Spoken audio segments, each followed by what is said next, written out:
আসসালামু আলাইকুম। আজকে আমরা পড়ব বাংলা প্রথম পত্রের বাংলা সাহিত্য বইটি নিরীহ বাঙালি অধ্যায়টি। নিরীহ বাঙালি লিখেছে রোকেয়া সাখাওয়াত হোসেন।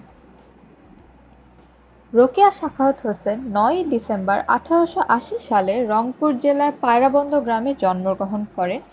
৯ ডিসেম্বর ১৮৮০ সাল এবং রংপুর জেলার পায়রাবন্দ গ্রাম, এই কথাটি এখানে একটু বোল্ড করে লেখা হয়েছে কারণ এই কথাটা আমাদের মনে রাখতে হবে, কারণ সাধারণত এগুলো আমাদের অবজেক্টিভে অথবা সৃজনশীল প্রশ্নের ক এর জ্ঞানমূলক কোশ্চেনগুলোতে এসে থাকে।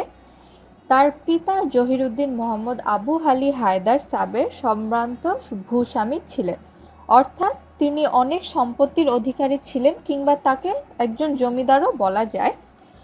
ছোটবেলায় বড় বোন করিমুন্নেসা বেগম রোকেয়াকে বাংলা শিক্ষায় সাহায্য করেন। পরে তিনি বড় ভাই ইব্রাহিম সাবেরের তত্ত্বাবধানে ইংরেজি শেখেন, অর্থাৎ বেগম রোকেয়ার বড় বোন তাকে বাংলা শিক্ষায় সাহায্য করেন এবং বড় ভাই ইব্রাহিম সাবের তাকে ইংরেজি শেখায় সাহায্য করেন।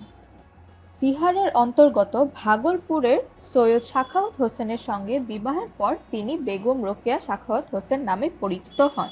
এখানে আমাদের একটা জিনিস মনে রাখতে হবে যে যখন রোকেয়া সাখাওয়াতের জন্ম হয় তার নাম তখন ছিল রোকেয়া খাতুন। তিনি বিবাহের পরে বেগম রোকেয়া সাখাওয়াত হোসেন নামে পরিচিত হন। স্বামীর প্রেরণায় তিনি সাহিত্য চর্চা শুরু করেন। সমকালীন মুসলিম সমাজে প্রচলিত কুসংস্কারের বিরুদ্ধে তিনি লেখনী ধারণ করেন, অর্থাৎ তার স্বামী তাকে অনেক অনুপ্রেরণা দেন যেন তিনি তার পড়ালেখা চালিয়ে যান, এবং তার ফলে সে অনেক সাহিত্য রচনা করেন যা আমাদের বাংলা সাহিত্যে উজ্জ্বল দৃষ্টান্ত হিসাবে রয়েছে। মুসলিম নারী জাগরণে তিনি অগ্রণী ভূমিকায় অবতীর্ণ হন। সাখাওয়াত মেমোরিয়াল গার্লস স্কুল ও আঞ্জুমানে খাওয়াতিন-ই-ইসলাম প্রতিষ্ঠা করেন। তিনি মুসলমান নারীদের শিক্ষা ও সংস্কৃতির পথে অগ্রসর হতে সাহায্য করেন। বেগম রোকেয়া হোসেনের স্বামী সৈয়দ সাখাওয়াত হোসেনের মৃত্যুর ৫ মাস পরে তিনি তার স্মৃতি বা তার স্মরণে সাখাওয়াত মেমোরিয়াল গার্লস স্কুল প্রতিষ্ঠা করেন ভাগলপুরে, এবং তিনি ইসলামের শিক্ষা অনুসারে বাঙালি নারীদেরকে শিক্ষিত এবং নিজের পায়ে দাঁড়াতে সাহায্য করার চেষ্টা করেন। পদ্মরাগ, অবরাধবাসিনী, মতিচুর, সুলতানার স্বপ্ন ইত্যাদি তার উল্লেখযোগ্য গ্রন্থ। ৯ ডিসেম্বর ১৯৩২ সালে রোকেয়া সাখাওয়াত হোসেন মৃত্যুবরণ করেন। তার গ্রন্থ বা কাব্যগুলিতে তিনি সব সময় নারীদের অনুপ্রেরণা দেন এবং তাদেরকে কুসংস্কার থেকে মুক্ত করার চেষ্টা করেন। বাংলা সাহিত্যে তিনি অনেক অবদান রাখেন এবং তিনি ৫২ বছর বয়সে মৃত্যুবরণ করেন।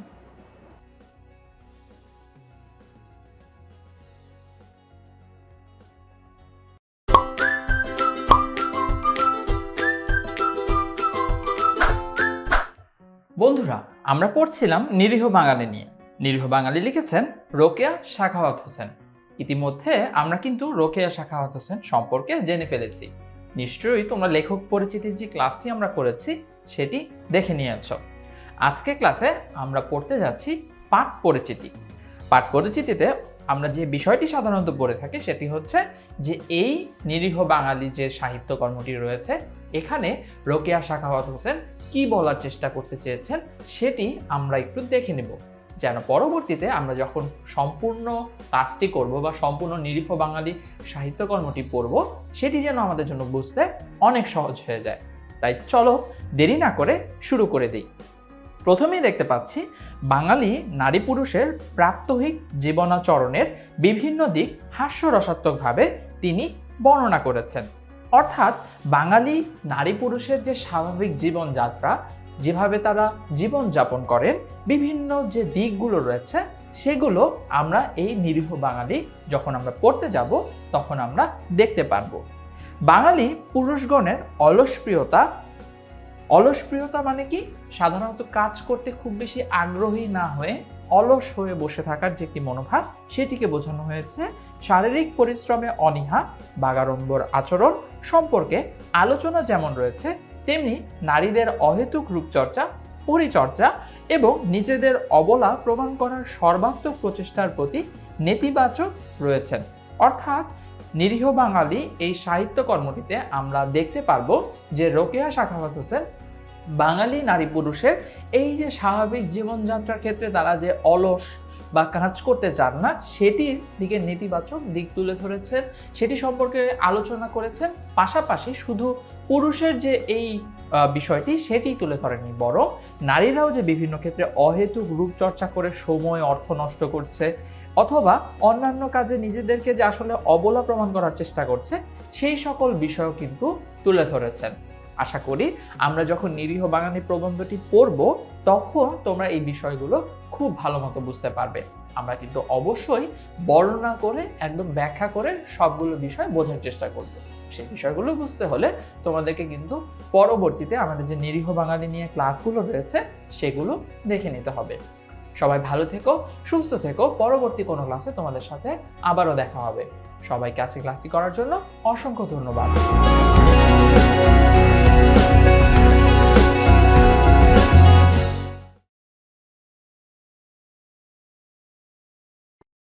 আসসালামু আলাইকুম। আজকে আমরা পড়ব বাংলা প্রথম পত্রের বাংলা সাহিত্য বইটির নিরীহ বাঙালি অধ্যায়টি। নিরীহ বাঙালি লিখেছেন রোকেয়া সাখাওয়াত হোসেন। তাহলে আজকের পর্ব শুরু করা যাক।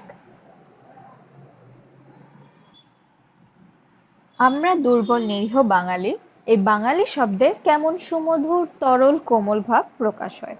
আহা, এই অমিয়াসিক্ত বাঙালি কোন বিধাতা গড়িয়াছিলেন। লেখক বলছেন তিনি বাঙালি জাতিকে দুর্বল ও নিরীহ প্রকৃতির মনে করেন।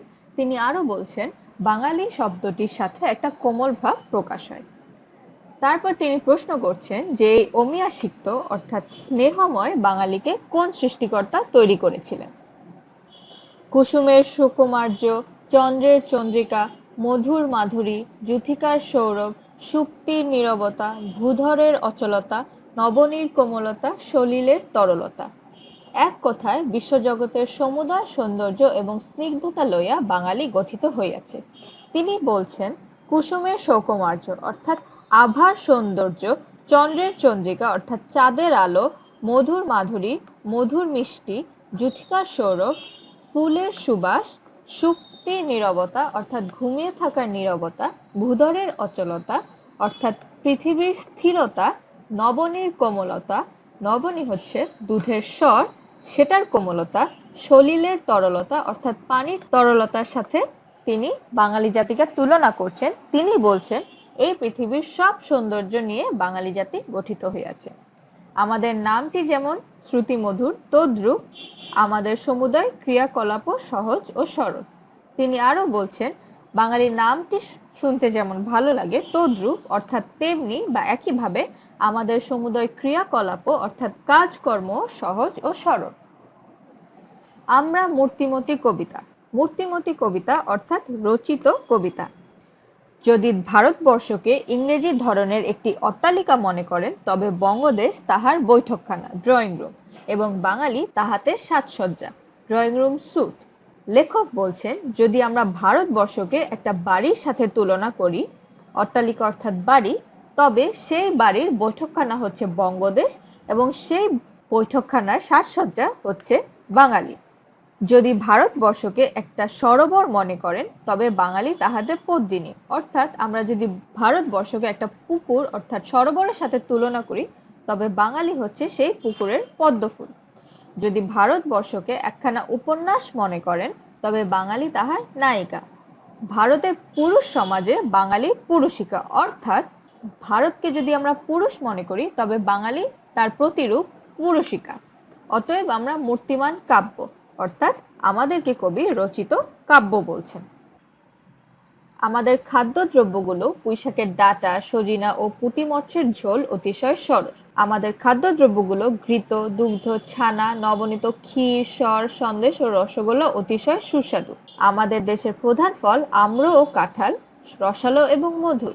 অতএব আমাদের খাদ্য সামগ্রী ত্রিগুণাত্মক, সরস, সুস্বাদু ও মধুর। এখানে লেখক আমাদের খাদ্যদ্রব্যের বর্ণনা দিচ্ছেন। তিনি বলছেন আমাদের দেশের খাদ্য পুঁইশাকের ডাঁটা, সজনে ও পুঁটি মাছের ঝোল অনেক রসপূর্ণ এবং আমাদের খাদ্যদ্রব্য ঘৃত অর্থাৎ ঘি, দুগ্ধ অর্থাৎ দুধ, ছানা এক প্রকারের মিষ্টি, নবনীত দুধের স্বর, ক্ষীর, সর, সন্দেশ ও রসগোল্লা এগুলো সবই আমাদের দেশের এক প্রকারের মিষ্টান্ন, অতিশয় সুস্বাদু। আমাদের দেশের প্রধান ফল আম ও কাঁঠালকে কবি বলছেন অনেক রসালো এবং মিষ্টি। অতএব তিনি বলছেন যে আমাদের খাদ্য সামগ্রী ত্রিগুণাত্মক, অর্থাৎ 3 গুণের অধিকারী। সেটা হচ্ছে সরস, সুস্বাদু এবং মধুর। খাদ্যের গুণ অনুসারে শরীরে পুষ্টি হয়। তাই সজিনা যেমন বীজবহুল, আমাদের দেশে তেমনি ভুঁড়িটি স্থূল। কবি এখানে ব্যঙ্গার্থে বুঝাচ্ছেন যে আমাদের যেহেতু খাদ্যদ্রব্যে পুষ্টি অনেক, তাই আমাদের দেশের মানুষের ভুঁড়িটিও মোটাসোটা বা বড়সড়। নবনীতে কোমলতা অধিক, তাই আমাদের স্বভাবে ভীরুতা অধিক। লেখক বলছেন যেহেতু বাঙালি জাতিকে নবনীর সাথে তুলনা করেছেন, অর্থাৎ দুধের স্বরের সাথে তুলনা করেছেন, তাই তিনি বলছেন যে বাঙালির স্বভাবে ভীরুতা অধিক। শারীরিক সৌন্দর্য সম্বন্ধে অধিক বলা নিষ্প্রয়োজন। এখন পোশাক পরিচ্ছদের কথা বলি। তিনি শারীরিক সৌন্দর্য নিয়ে অধিক কথা বলা অপ্রয়োজনীয় মনে করছেন এবং এখন তিনি পোশাকের কথা বলবেন। আমাদের বর অঙ্গ যেমন তৈলসিক্ত, নবনে গঠিত, সুকোমল, পরিধেয় তদ্রূপ অতি সূক্ষ্ম শিমলার ধুতি ও চাদর। লেখক বলছেন আমাদের শরীর যেমন তৈলসিক্ত অর্থাৎ তেলে ভরপুর, নবনে গঠিত, দুধের স্বরের মতো কোমল, পরিধেয় অর্থাৎ আমাদের পোশাকও তেমনি সূক্ষ্ম শিমলার ধুতি ও চাদর। সূক্ষ্ম অর্থাৎ পাতলা, ইহাতে বায়ু সঞ্চালন ভেন্টিলেশনের কোনো বাধা বিঘ্ন হয় না। তিনি বলছেন যেহেতু আমাদের পোশাকগুলো অত্যন্ত পাতলা, তাই এখানে বায়ু সঞ্চালন অর্থাৎ বাতাস আসা যাওয়ার কোনো সমস্যা হয় না। আমরা সময় সময় সভ্যতার অনুরোধে কোট শার্ট ব্যবহার করি বটে, কারণ পুরুষ মানুষের সবই সহ্য হয়। লেখক আরো বলছেন যে সভ্যতার অনুরোধে অর্থাৎ প্রয়োজনীয়তার কারণে আমরা কোট শার্ট ব্যবহার করে থাকি, কারণ আমাদের পুরুষ মানুষরা সবই সহ্য করতে পারে। কিন্তু আমাদের অর্ধাঙ্গী, হেমাঙ্গী, কৃষ্ণাঙ্গীগণ তদানুকরণে ইংরেজ ললনাদের নির্লজ্জ পরিচ্ছদ সেমিজ জ্যাকেট ব্যবহার করেন না। তিনি বলছেন অর্ধাঙ্গী, হেমাঙ্গী ও কৃষ্ণাঙ্গীগণ বলতে এখানে বাঙালি নারীদের কথা বলছেন। তারা তদানুকরণে অর্থাৎ ইংরেজ ললনাদের অনুকরণা করতে তাদের নির্লজ্জ পোশাক সেমিজ জ্যাকেট ব্যবহার করে না। তারা অতিশয় সুকুমারী, ললিতা, লজ্জাবতী ও লতিকা। বাঙালি নারীদের লেখক বলছেন অত্যন্ত লজ্জা প্রকৃতির মানুষ, তাই অতি মসৃণ ও সূক্ষ্ম হাওয়ার শাড়ি পরে। ব্যঙ্গার্থে এখানে লেখক বলছেন যেহেতু তারা অনেক লাজুক প্রকৃতির মানুষ, তাই তারা ইংরেজ ললনাদের সেমিজ জ্যাকেট পরেন না, তবে তারা অত্যন্ত সূক্ষ্ম অর্থাৎ পাতলা হাওয়ার শাড়ি পরেন। বাঙালির সকল বস্ত্রই হচ্ছে সুন্দর, স্বচ্ছ ও সহজলভ্য। এই প্যারাগুলাতে কবি অত্যন্ত ব্যঙ্গার্থে এবং হাস্যরস নিয়ে বাঙালিদের খাদ্যদ্রব্য, তাদের পোশাক ও পোশাকের বর্ণনা দেন। তাদের অতিরিক্ত খাদ্য গ্রহণের সাথে তাদের পারিশ্রমিক কাজ করার অনীহাকে দেখান এবং আরো বলছেন যে আমাদের বাঙালি নারীরা ইংরেজ ললনাদের অনুকরণ করে না, তাই তারা সেমিজ জ্যাকেট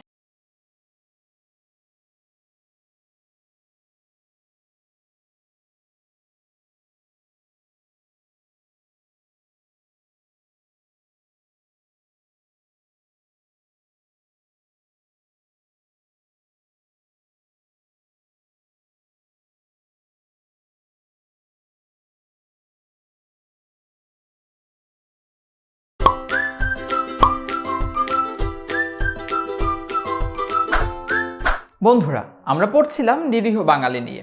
লিখেছেন রোকেয়া সাখাওয়াত হোসেন। বাঙালির গুণের কথা লিখিতে হইলে অনন্ত মসি কাগজ এবং অক্লান্ত লেখকের আবশ্যক। তোমরা নিশ্চয়ই প্রথম পর্বে ক্লাসটিতে দেখেছিলে যে আমরা কিন্তু বাঙালির গুণ বা বৈশিষ্ট্যের কথা নিয়ে আলোচনা করছিলাম। সেখানে রোকেয়া সাখাওয়াত হোসেন বলেছেন যে অনন্ত মসি। মসি শব্দের অর্থ কি? মসি শব্দের অর্থ হচ্ছে লেখার জন্য প্রয়োজনীয় কালি বা লেখার কালি। আমরা লিখে রাখছি তোমাদের বোঝার সুবিধার্থে। ঠিক আছে, কাগজ এবং অক্লান্ত লেখকের আবশ্যক, অর্থাৎ বাঙালির এত গুণ রয়েছে যে সেটি কিন্তু বলে শেষ করা সম্ভব নয়। সেজন্য অক্লান্ত লেখকের, অর্থাৎ যে কখনোই ক্লান্ত হবে না লিখতে লিখতে, এরকম লেখকের প্রয়োজন। তবে সংক্ষেপে চারিটা গুণের কথা বলি, অর্থাৎ 2-4টি গুণের কথা তিনি এখন বলবেন। ধন বৃদ্ধির 2 উপায়, একটা কি? একটা হচ্ছে বাণিজ্য, আর একটা হচ্ছে কৃষি। আমরা তোমাদের সুবিধার জন্য এখানে পাশে একটু লিখে রাখছি 2টি উপায়ের কথা, যে ধন বৃদ্ধি অর্থাৎ সম্পদ বৃদ্ধির ক্ষেত্রে 2টি উপায়ে সম্পদ বৃদ্ধি করা সম্ভব। একটা কি? একটা হচ্ছে বাণিজ্য, আর একটি হচ্ছে কৃষি। বাণিজ্য আমাদের প্রধান ব্যবসায়। অর্থাৎ প্রধান উপায় কি? প্রধান উপায় বা প্রধান কাজ হচ্ছে ব্যবসা করার মাধ্যমে বাঙালিরা বা তখনকার সময়ে মানুষেরা কিন্তু ধন সম্পদ অর্জন করে থাকতো। কিন্তু তাই বলিয়া আমরা আরব্য উপন্যাসের সিন্দাবাদের ন্যায় বাণিজ্যপ্রত অনিশ্চিত ফল লাভের আশায় অনন্ত অপার সাগরে ভাসাইয়া দিয়া নৈরাশের ঝঞ্ঝাবাতে ওতপ্রোত হই না। বন্ধুরা, তোমাদের কাছে নিশ্চয়ই একটু কঠিন মনে হচ্ছে। ঝঞ্ঝাবাতে মানে কি? ঝঞ্ঝাবাতে মানে হচ্ছে ঝঞ্ঝার বাতাসে। অর্থাৎ তোমাদেরকে যদি একটু সহজভাবে বলি, ব্যবসা বাণিজ্য করার ক্ষেত্রে কিন্তু বেশ অনিশ্চয়তা রয়েছে, যে তুমি তোমার কিছু অর্থ বা সম্পদ তুমি ব্যবসার জন্য তুমি ব্যবহার করলে অথবা তুমি ইনভেস্ট করলে, যেটিকে আমরা বলে থাকি, সেটি করে থাকলে অনেক সময় লাভও হতে পারে, ক্ষতিও হতে পারে। কিন্তু সেই জন্য তুমি যদি কাজ না করে যে আচ্ছা একটা কিছু হবেই, হয় লাভ হবে না হলে ক্ষতি হবে, এরকম চিন্তা ভাবনা যদি করো, তাহলে কিন্তু আসলে ব্যবসার কখনোই ভালো ফল আসার সম্ভাবনা থাকে না। এই যে দেখো, পরে বলেছে কি, আমরা ইহাকে বাণিজ্য বা সহজ স্বল্পায়া সাধ্য করিয়া লইয়াছি। অর্থাৎ বলেছেন যে বাঙালিরা এই যে ব্যবসার যেটি কঠিন বিষয়, এর জন্য যে পরিশ্রম করা প্রয়োজন, এজন্য যে খাটা প্রয়োজন, সে কাজটি না করে এটিকে সহজলভ্য করে নিয়েছে। অর্থাৎ ব্যবসায় যে কঠিন, অর্থাৎ বাণিজ্য ব্যবসা যে কঠিন, পরিশ্রম আবশ্যক, তাহা বর্জন করিয়াছি। এই জন্য আমাদের দোকানে প্রয়োজনীয় জিনিস নাই, শুধু বিলাস দ্রব্য, নানাবিধ কৈশ তেল মানে চুলের তেল, নানা প্রকার রোগবর্ধক ঔষধ, রাঙা পিতলের অলংকার, নকল হীরার আংটি, বোতাম ইত্যাদি বিক্রয়ার্থ মজুদ আছে। ইদ্রিস বা ব্যবসায় কায়িক পরিশ্রম নাই। এখানে মূলত কি বলা হচ্ছে, এই যে কথাটি আমরা বলছিলাম যে আমরা কায়িক পরিশ্রম করার কথা, অর্থাৎ শ্রম দেওয়ার যে কথা, ব্যবসাকে সফল করার জন্য যে চেষ্টা করার কথা, সেটি যেন মানুষ করছে না। আমরা খাঁটি সোনা রূপা জওহরাত রাখি না, বরং কারণ টাকার অভাব, বিশেষত আজই কালই কোনো জিনিসটা নকল না হয়। বন্ধুরা, পরবর্তী অংশটি পড়লে আমরা এই বিষয়টি বুঝতে পারবো। যখন কেহ একটু যত্ন পরিশ্রম স্বীকারপূর্বক দীর্ঘকেশী তেল প্রস্তুত করেন, অমনি আমরা তদনুকরণে রস্যকেশী বাহির করি। কুন্তলিনের সঙ্গে কেশলিন বিক্রয় হয়। বাজারে মস্তিষ্ক স্নিগ্ধকারী ঔষধ আছে, মস্তিষ্ক উষ্ণকারী দ্রব্য আছে। এক কথায় বলি, যত প্রকারের নকল ও নিষ্প্রয়োজনীয় জিনিস হইতে পারে সবই আছে। আমরা ধান্য তণ্ডুলের ব্যবসায় করি না, কারণ তাহাতে পরিশ্রম আবশ্যক। এখানে মূলত কি বলা হয়েছে? এখানে বলা হয়েছে যে বাজারে সবকিছুর ভালো জিনিস যেমন আছে, খারাপ জিনিসও আছে। কিন্তু ধরো যখন ভালো একটা কিছু কিনতে হলে অর্থের প্রয়োজন, ভালো একটা কিছু বানাতে হলে পরিশ্রমের প্রয়োজন, সেটি না করে আমরা যেন খারাপ জিনিসটা নিয়ে হলেও সন্তুষ্ট থাকি, কারণ সেটিতে পরিশ্রমের প্রয়োজন হচ্ছে না। যখন মানুষ যত্ন করে কিছু তৈরি করার চেষ্টা করছে, ঠিক একই জায়গায় আবার দেখো কি পাওয়া গিয়েছে, যে রস্যকেশী অর্থাৎ দীর্ঘকেশী তেল, মানে একটা তেল যখন অনেক খাঁটি তেল তৈরি করছে তখন কিন্তু পরিশ্রমের প্রয়োজন, সেটি আমরা না করে যখন আবার রস্যকেশী বাহির করে ফেলছে, অর্থাৎ নকল জিনিসটা কিন্তু খুব সহজে আমাদের বাজারে চলে আসছে। আমাদের অন্যতম ব্যবসায় হচ্ছে কি, পাশ বিক্রয়। পাশ বিক্রয় বলতে কি বোঝানো হয়েছে? দেখো, আমরা পড়লেই বুঝতে পারবো। এই পাশ বিক্রেতার নাম হচ্ছে বর, আর ক্রেতাকে বলা হয়ে থাকে শ্বশুর। এক একটি পাশের মূল্য কত জানো? অর্থাৎ মূলত এখানে কি বলা হয়েছে? এখানে বলা হয়েছে ডিগ্রির কথা।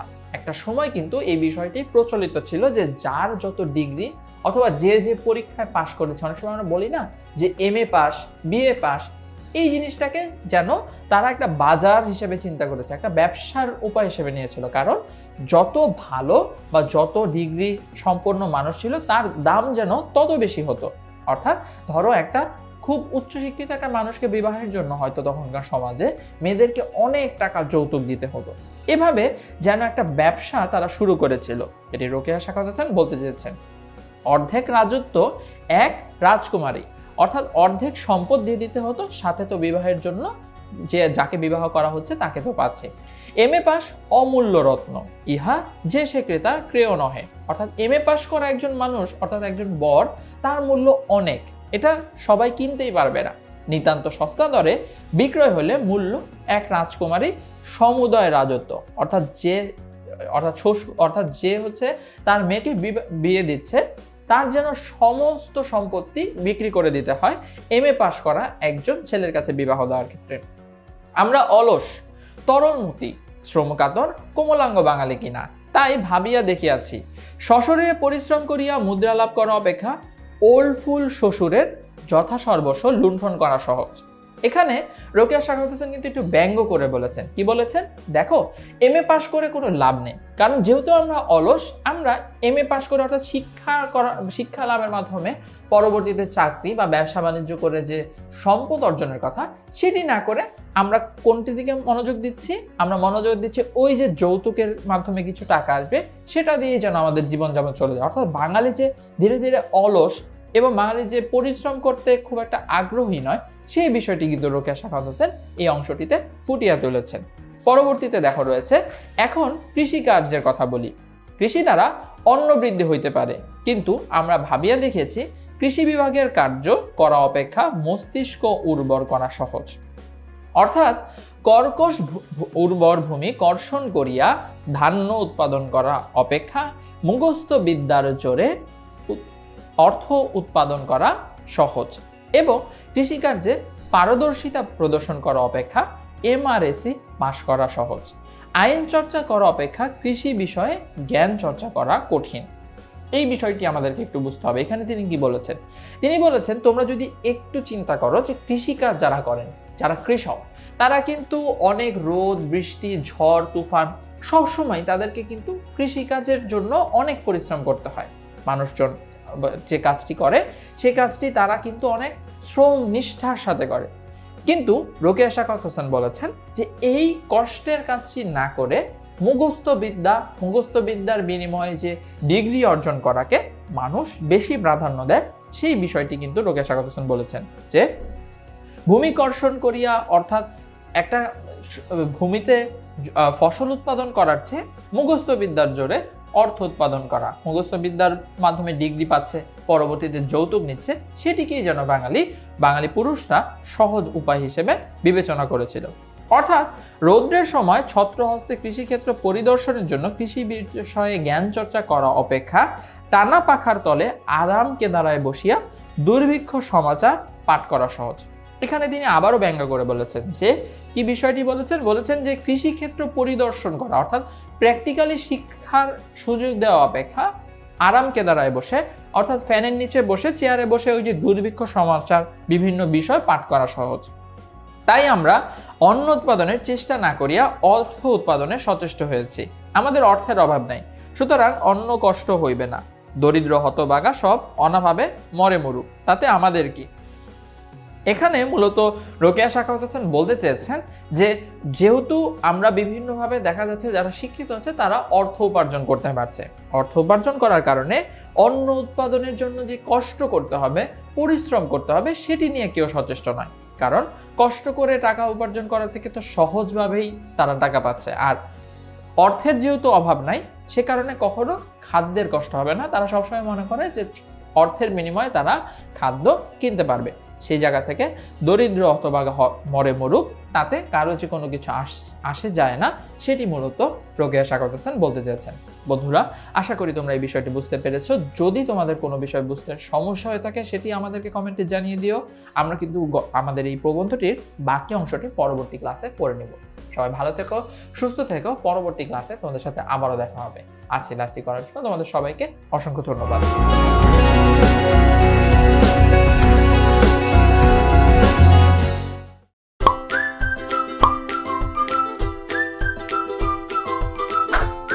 বন্ধুরা, আমরা পড়ছিলাম নিরীহ বাঙালি নিয়ে, লিখেছেন রোকেয়া সাখাওয়াত হোসেন। এখানে আমরা শেষ ভিডিওটিতে যতটুকু অংশ পড়েছিলাম, আজকে তার পরবর্তী অংশ থেকে পড়া শুরু করব।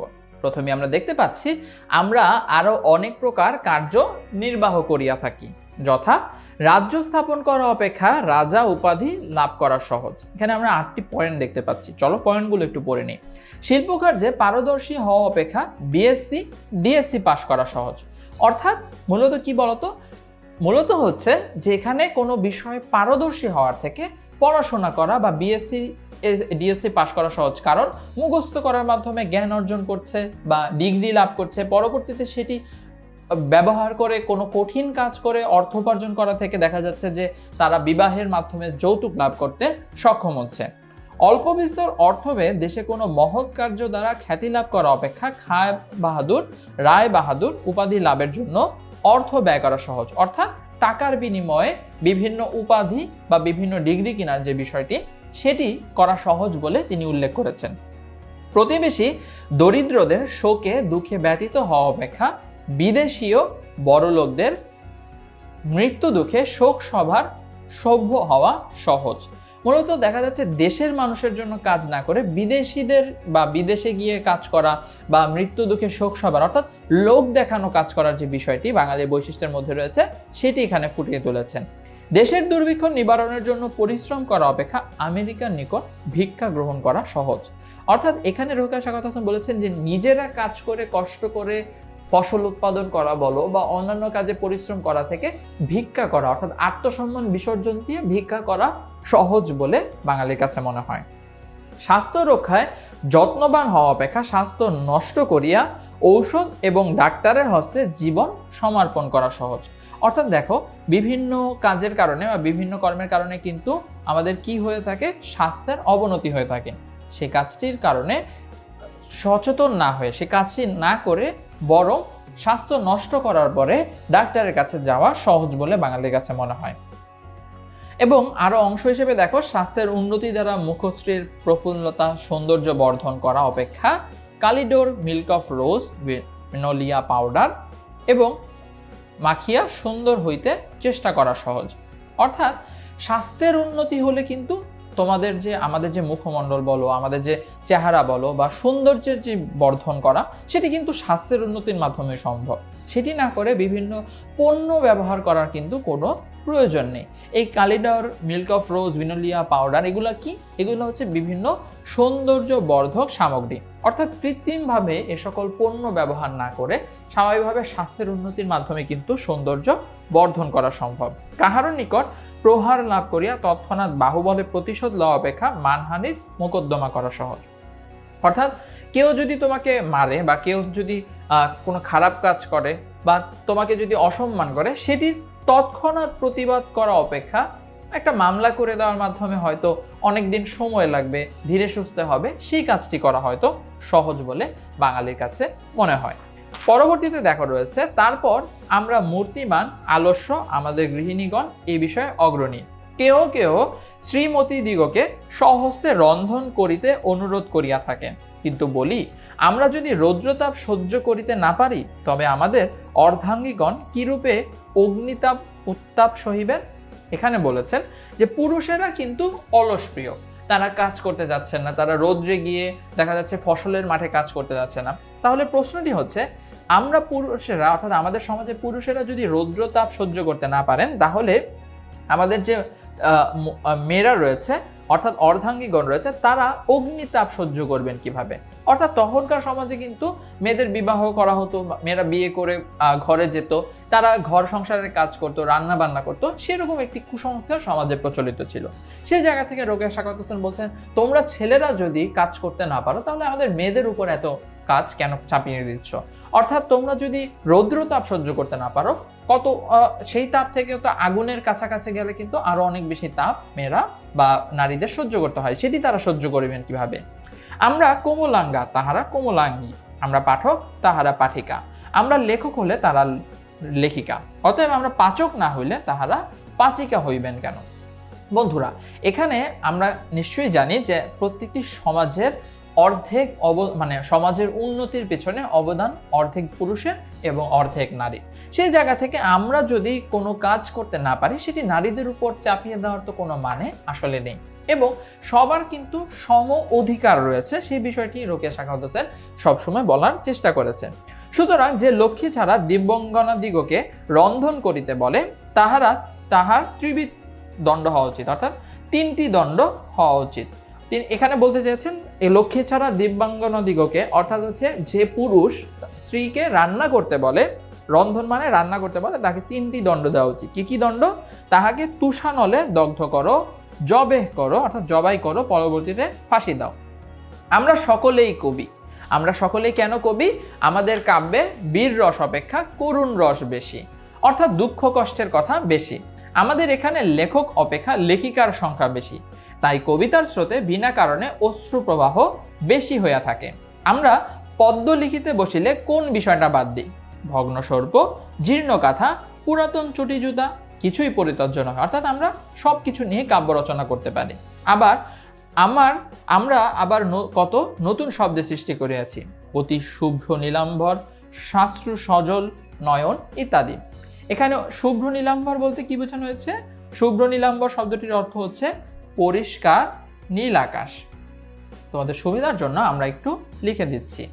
এবং আরেকটি শব্দ যে দেখলাম, শাস্ত্র সজল নয়ন, এটির মানে কি? এটির মানে হচ্ছে জল ভরা চোখ। আশা করি তোমরা বুঝতে পেরেছ। পরবর্তীতে শ্রীমতীদের করুণ বিলাপ প্রলাপপূর্ণ পদ্মের অশ্রু জলের বন্যায় বঙ্গদেশে ধীরে ধীরে ডুবিয়া যাইতেছে। সুতরাং দেখিতেছেন আমরা সকলেই কবি, আর আত্মপ্রশংসা কত করিব। এখন উপসংহার করি। বন্ধুরা, এখানে তোমরা নিশ্চয়ই লক্ষ্য করতে পারছো যে রোকেয়া সাখাওয়াত হোসেন কিন্তু একটু ব্যঙ্গার্থক অর্থে বৈশিষ্ট্য এবং গুণ বলার পাশাপাশি বাঙালির নারী পুরুষের জীবনে যে সমস্যাগুলো রয়েছে, জীবনাচরণের যে বিভিন্ন দিকগুলো রয়েছে, সেগুলো রসাত্মকভাবে অর্থাৎ বিভিন্ন সুন্দরভাবে তুলে ধরতে চেয়েছেন। বাঙালি পুরুষের যে অলসপ্রিয়তা, শারীরিক পরিশ্রমে অনীহা রয়েছে, সেই বিষয়গুলো দেখিয়েছেন। নারীদের অহেতুক রূপচর্চা, পরিচর্চা, নিজেদের অবলা প্রমাণ করার যে চেষ্টা, সেগুলো তিনি দেখিয়েছেন, যেগুলো কিন্তু আমরা পাঠ পরিচিতিতে দেখতে পেরেছিলাম। নিশ্চয়ই তোমাদের মনে আছে। আজকের ক্লাসটি কিন্তু আমরা এখানেই শেষ করছি। নিরীহ বাঙালি নিয়ে যদি তোমাদের কোনো প্রশ্ন থাকে, সেটি তোমরা অবশ্যই আমাদেরকে কমেন্টে জানিয়ে দিও। আমরা চেষ্টা করব পরবর্তীতে কমেন্টের মাধ্যমে তোমাদের প্রশ্নগুলোর উত্তর করার জন্য। সবাই ভালো থেকো, সুস্থ থেকো। পরবর্তী ক্লাসে আবারও তোমাদের সাথে দেখা হবে। আজকে ক্লাসটি করার জন্য তোমাদের সবাইকে অসংখ্য ধন্যবাদ।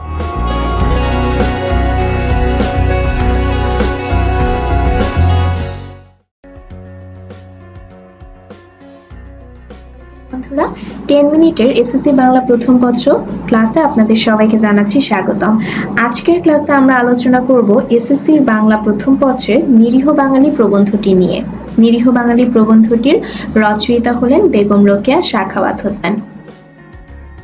বন্ধুরা, আজকের ক্লাসে আমরা নিরীহ বাঙালি প্রবন্ধটির সারমর্ম নিয়ে আলোচনা করব। তাহলে চলুন প্রথমেই আপনাদেরকে এই নিরীহ বাঙালি প্রবন্ধটির একটি ছোট সারমর্ম দেয়া যাক। নিরীহ বাঙালি প্রবন্ধটি বেগম রোকেয়া সাখাওয়াত হোসেনের একটি সমালোচনামূলক প্রবন্ধ। মূলত এই প্রবন্ধতে তিনি বাঙালি নারী পুরুষের প্রাত্যহিক জীবন আচরণের বিভিন্ন দিক হাস্যরসাত্মকভাবে বর্ণনা করেছিলেন। বেগম রোকেয়া তার এই প্রবন্ধে প্রথমেই কিছু কথা বলেছেন। তিনি বলেছেন যে আমরা হলাম জাতি হিসেবে একটি দুর্বল নিরীহ জাতি, কেননা আমাদের অন্যায়ের প্রতি প্রতিবাদ করার যে সাহস, সেই সাহস কিন্তু আমাদের মধ্যে দেখা যায় না, এবং নিজের অধিকার রক্ষা করার যে সাহস থাকা উচিত আমাদের ভেতরে, তা কিন্তু আমাদের মধ্যে একেবারে নেই বললেই চলে। এজন্য আমাদেরকে জাতি হিসেবে একটি ভীরু কাপুরুষ জাতি এবং নিরীহ জাতি বলে সম্বোধন করা হয়। লেখক এখন বলতে চাইছেন যে এই যে আমাদের ভেতরে এই যে ভীরুতা, এই যে আমাদের ভেতরে এত দুর্বলতা, এর পেছনে আমাদের খাদ্যাভ্যাস দায়ী। কেননা আমাদের খাদ্যাভ্যাসের মধ্যে আমরা যে সকল খাবার খেয়ে থাকি তা অতিশয় সরস, সুস্বাদু এবং মধুর। আমরা অতিশয় সরস খাবার খেয়ে থাকি। এজন্য দেখা যায় যে আমাদের খাদ্যাভ্যাসের খাওয়াগুলোর মতো আমরাও কিন্তু অনেক বেশি সহজ সরল এবং সরস প্রকৃতির হয়ে থাকি, এবং আমাদের মনের ভেতরে অনেক বেশি মিষ্টতা রয়েছে আমাদের খাদ্যাভ্যাসের মতো করেই। সেজন্যই বলছে যে আসলে আমাদের এই যে জাতি হিসেবে একটি দুর্বলতার জায়গা বা একটি নিরীহ অবস্থার জায়গা, তার জন্য কোনো না কোনো ভাবে হয়তো বা আমাদের এই খাদ্যাভ্যাসগুলো দায়ী। একইভাবে লেখক আরো ব্যঙ্গাত্মক ভাবে বলেছেন যে আমাদের কাছে ধন বৃদ্ধির উপায় হলো দুইটি, একটি হলো বাণিজ্য আর একটি হলো কৃষি। কিন্তু এই দুইটি ধন বৃদ্ধির উপায়ে যে প্রথম শর্ত হলো প্রচুর পরিমাণে পরিশ্রম করতে হবে, তা আমরা একেবারেই করতে রাজি নই। আমরা ধন বৃদ্ধি ঘটাতে চাই সত্যি, কিন্তু পরিশ্রম করতে আমরা কোনোভাবেই রাজি নই। পরিশ্রম করার জন্য কোনো ধরনের ইচ্ছা এবং উৎসাহ কিন্তু আমাদের ভেতর একেবারেই কাজ করে না। এছাড়া আমরা হলাম জাতি হিসেবে একটি অনুকরণ প্রিয় জাতি। আমরা প্রতিটি সময় আমাদের পাশ্চাত্য সংস্কৃতিকে আমরা অনুকরণ করে থাকি এবং আমরা দেখে থাকি যে পাশ্চাত্য সংস্কৃতিতে যেমন তারা অনেক বেশি শৌখিন জীবনযাপন করছে, আমরাও সেরকম শৌখিনতার সাগরে কিন্তু আমাদের গা ভাসিয়ে দিচ্ছি। যদিও আমরা জাতি হিসেবে দরিদ্র একটি জাতি, কিন্তু তারপরেও আমাদের ভেতর শৌখিনতা এবং আভিজাত্যের কিন্তু কোনো দিক থেকেই কোনো কমতি নেই।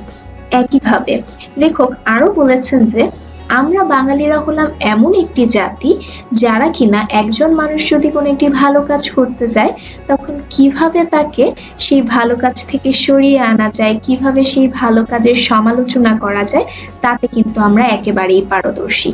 আমরা নিজেরা সেই কাজটা যদি নাও করতে পারি তারপরেও আমরা কিন্তু সমালোচনা করতে একেবারেই কুণ্ঠাবোধ করি না এবং আমরা প্রতি মুহূর্তে চেষ্টা করি কিভাবে সেই ভালো কাজটা থেকে লোকটিকে সরিয়ে আনা যায়। অর্থাৎ জাতি হিসেবে আমরা প্রচন্ড রকমের আত্মকেন্দ্রিক একজন জাতি। তারপরে বলা হচ্ছে যে আমাদের কাছে একটি অন্য রকমের ব্যবস্থা রয়েছে, একটি অন্য ধরনের ব্যবসা রয়েছে। সেই ব্যবসাটির নাম হলো পাশ ব্যবসা। অর্থাৎ আমরা আমাদের যে বই খাতাতে পড়াশোনা করি তা করি কেবলমাত্র একটি কারণে, বড় বড় ডিগ্রি অর্জন করার জন্য এবং সেই ডিগ্রিধারী হয়ে বড় বড় চাকরি করার জন্য এবং সেই চাকরি করার মাধ্যমে মোটা অঙ্কের বেতন পাওয়ার জন্য। অর্থাৎ আমরা কেবলমাত্র পড়াশোনা করি আমাদের নিজেদের স্বার্থের কারণে, নিজেদের ভালো থাকার কারণে, কিন্তু সেই শিক্ষা অর্জনের মাধ্যমে নিজের ভেতরকার মনুষ্যত্বের উন্নতি ঘটানোর কোনো চিন্তা চেতনা কিন্তু আমাদের ভেতরে কাজ করে না। আমরা কেবল পুঁথিগত শিক্ষা, ডিগ্রি অর্জনের জন্য আউড়ে যাই তোতা পাখির মতো, কিন্তু সেই শিক্ষাতে আসলে আমার ভেতরের মনুষ্যত্বের পরিবর্তন ঘটানোর জন্য কি শিক্ষা দেয়া হলো তা কিন্তু আমরা একেবারেই দেখতে চাই না। আমরা কেবল পাশ করে সেই ডিগ্রিগুলো বেচে বড় বড় চাকরি লাভ করতে চাই।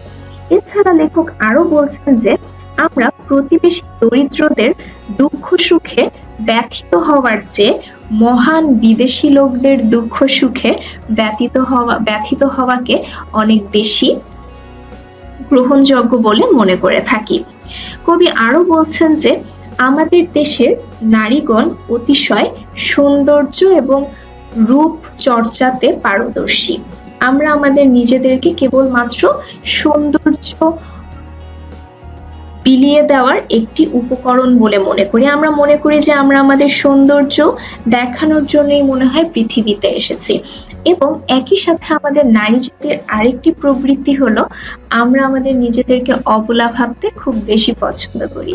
আমরা মনে করি যে আমরা হলাম পুরুষের দাস এবং আমরা হলাম একজন অবলা জাতি যারা কিনা পুরুষের সাহচর্য এবং পুরুষের সহযোগিতার উপর একান্ত নির্ভরযোগ্য। আমরা পুরুষের সাহায্য ছাড়া এক পাও চলতে পারবো না। লেখক নারীদের এই ধরনের বৈশিষ্ট্যগুলোকে নিন্দা জানিয়েছেন। তিনি বলেছেন যে নারীরা ঘরের ভেতরে তাদের অশ্রু বিসর্জন করে তাদের এই অবলাপনার জন্য, আবার একই সাথে নিজে কিন্তু নিজের সেই অবলাপনা জায়গাটা থেকে মুক্তি পাবার জন্য এবং নিজের পায়ে দাঁড়িয়ে স্বাবলম্বী হওয়ার জন্য কোনো উদ্যোগও গ্রহণ করতে চায় না। কেননা সে তার এই করুণ পরিস্থিতিটাকে মেনেই নিয়েছে এবং সে মোটামুটি স্বাচ্ছন্দ্য বোধ করে তার নিজেকে এই ধরনের অবলা হিসেবে পরিচয় দেওয়ার জন্য। এইভাবে লেখিকা মূলত আমাদের বাঙালি পুরুষগণের অলসপ্রিয়তা, শারীরিক পরিশ্রমের প্রতি অনীহা, বাগাড়ম্বর আচরণ প্রভৃতি সম্পর্কে হাস্যরসাত্মক এবং ব্যঙ্গাত্মকভাবে তার এই নিরীহ বাঙালি প্রবন্ধতে আলোচনা করেছিলেন। এবং একই সাথে তিনি নারীদের অহেতুক রূপচর্চা, পরিচর্যা এবং নিজেদের অবলা প্রমাণ করার যে সর্বাত্মক প্রচেষ্টা রয়েছে তার প্রতিও কিন্তু একটি নেতিবাচক মনোভাব পোষণ করেছিলেন। বন্ধুরা, তাহলে চলুন এই পর্যায়ে আমরা নিরীহ বাঙালি প্রবন্ধের একটি ছোট্ট সারমর্ম দেখে আসি। নিরীহ বাঙালি প্রবন্ধটি বেগম রোকেয়া সাখাওয়াত হোসেনের রচিত একটি সমালোচনামূলক প্রবন্ধ। এই প্রবন্ধে তিনি বাঙালি নারী পুরুষের প্রাত্যহিক আচার আচরণকে এবং জীবন ব্যবস্থাকে হাস্যরসাত্মকভাবে উপস্থাপন করেছেন। বাঙালি স্বভাবতই অলসপ্রিয় এবং শৌখিন জাতি। বাঙালিদের পেটে ক্ষুধা থাকলেও তারা কর্মবিমুখ, অর্থাৎ তাদের পেটে ক্ষুধা আছে কিন্তু তারপরেও তারা কিন্তু কাজ করতে আগ্রহী নয় বা একেবারেই পরিশ্রম করতে আগ্রহী নয়। অপরদিকে বাঙালি অনুকরণ প্রিয় জাতি। তারা ভেতরকার সৌন্দর্যে বিশ্বাসী না হয়ে বাইরের চাকচিক্যকে বেশি প্রাধান্য দিয়ে থাকে। আমরা কিভাবে শিক্ষাকে উন্নত করা যায় তা শিখতে পারিনি। যে অন্ন আমাদের পেটের ক্ষুধা মেটায় সে অন্ন ফলানোর ব্যাপারে আমরা উদাসীন, কিন্তু অন্ন সংকট সম্পর্কে বড় বড় রচনা তৈরি করতে আমরা সদা প্রস্তুত। এই প্রবন্ধে বাঙালি পুরুষগণের অলসপ্রিয়তা, শারীরিক পরিশ্রমে অনীহা প্রভৃতি ব্যাপারে যেমন বর্ণনা রয়েছে, অপরদিকে নারীদের অহেতুক রূপচর্চা, সৌন্দর্য চর্চা, নিজেদেরকে অবলা প্রমাণ করারও নেতিবাচক প্রভাবের কথা লেখক তার নিরীহ বাঙালি প্রবন্ধে ফুটিয়ে তুলেছেন। বন্ধুরা, তাহলে এই ছিল আমাদের আজকের নিরীহ বাঙালি প্রবন্ধের সারমর্ম নিয়ে আলোচনার ক্লাস। আশা করছি আজকের ক্লাসটি করে আপনারা উপকৃত হয়েছেন। আমাদের পরবর্তী ক্লাসে